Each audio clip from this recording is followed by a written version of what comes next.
የአዶልፍ ሂትለር ወጥ ቀማሽ የነበሩ ሴቶች አስደናቂ ታሪክ። እያንዳንዷ የምግብ ገበታ የእርሶን በሕይወት መኖርና ለመኖር የምትወስን ብትሆንስ? የሚቀርብሎ ቁርስ፣ ምሳ ወይም ምራት የሞተው ዕጣ የሚመዘዝበት ዕድል የሚፈጥር ነገር ግን እምቢ ማለት ደግሞ የማይቻልበት ሁኔታ ውስጥ የሚኖርን ሰው አስበውታል? ይህ ልብ ወለድ አይደለም፣ የሂትለር ወጥ ቀማሾች የየቀኑ እውነታ እንጂ። የሁለተኛው ዓለም ጦርነት የመጨረሻዎቹ 30 ወራት አካባቢ የሂትለር እያንዳንዱ ወደ አፉ የምትገባ ነገር በሌላ ሰው መቀመስ ነበረባት። የጀርመን ጠላቶች ወይም የእርሱ ምቀኞች በምግብ መርዘው ፍጻሜውን እንዳያቀርቡበት የሰጋው ሂትለር ጀርመናዊ ጉብሎችን አስመልምሎ ሲያበቃ ወጥ ቀማሽ አደረጋቸው። የእነዚህ ሴቶች አስገራሚ ታሪክ ለጆሮ የበቃው በቅርቡ ነው። ታሪኩን ለሰሚ ያደረሰችው ደግሞ የ95 ዓመቷ ያኔዋ የሂትለር ወጥ ቀማሽ የነበረችው ማርጎ ዎክ ናት። የማርጎ ዎክ ታሪክ የሂትለር ወጥ ቀማሾች በሚል ርዕስ ተከሽኖ ቲያትር ሊሆን በቅቷል። ሁሉም ተዋንያን ሴቶች ናቸው። ጭብጡ የሚያጠነጥነው ደግሞ 4 የሂትለር ወጥ ቀማሽ የነበሩ ወጣት ሴቶች ታሪክ ላይ ነው። ማርጎ መጀመሪያ ታሪኳን ያጫወተችው ሚሼል ብሩክስ ለተሰኘች ጋዜጠኛ ነበር። መቼም ይህን ታሪክ ትጽፊዋለሽ አይደል? እኔ አልጽፈውም የምትይ ከሆነ ግን እመኚኝ፣ እኔ መጻፊ አይቀርም። ብሩክስ ታሪኩ እጅግ አሳዛኝና ጨለም ያለ መሆኑን ብታውቅም ትራጃይ ኮሜዲ አድርጋ ለመስራት ነበር የወሰነችው። እኒህ ወጥ ቀማሽ ሴቶች በዚያ ጨለማ ወቅት እንዴት ጓደኛሞች ሆነው መዝለቅ እንደቻሉ እንዲያትት አድርጋ ነው ቲያትሩን የጻፈችው።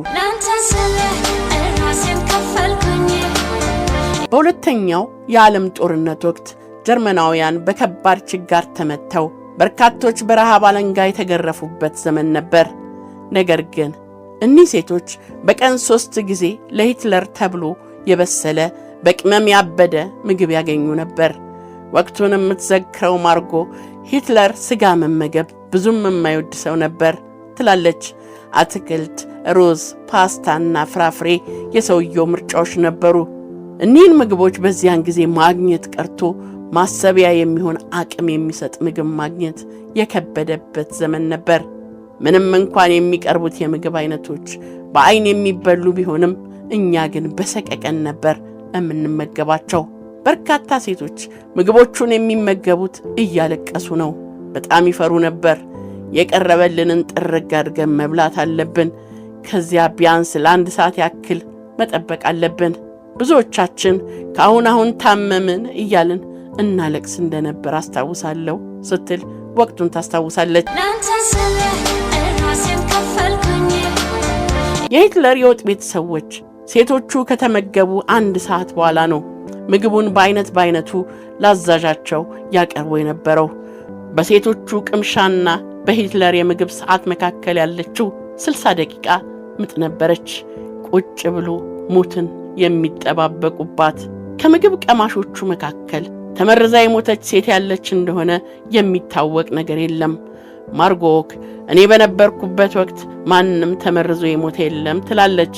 ማርጎ ዎክ ታሪኳን እስከ ተናገረችበት ወቅት ድረስ ግን ስለ ወጥ ቀማሾቹ ሴቶች የሚታወቅ ነገር አልነበረም። የሩሲያ ወታደሮች ወደ አዶልፍ ሂትለር ቤተመንግስት መቅረብ ሲጀምሩ አንድ ባለማዕረግ ወታደር ማርጎን አሾልኮ ያስወጣትና ወደ በርሊን የሚሄድ ባቡር ላይ ያሳፍራታል። ሌሎቹ ሴቶች ግን እምጥግቡ ስምጥ ማርጎ የምታውቀው ነገር የለም። ምናልባትም የሩሲያ ወታደሮች በፈጸሙት ጥቃት ተገድለው ይሆናል ስትል ትገምታለች። ሰው ለመኖር ይመገባል። ማርጎና ወጥ ቀማሽ ጓደኞቿ ግን ይመገቡ የነበረው ለመሞት ነበር። ሞትን ከሂትለር ቀድሞ ለመቅመስ፣ ሞትን ከሱ በፊት ለመሞት ራሳችንን አሳልፈን ሰጥተነው ነበር ትላለች።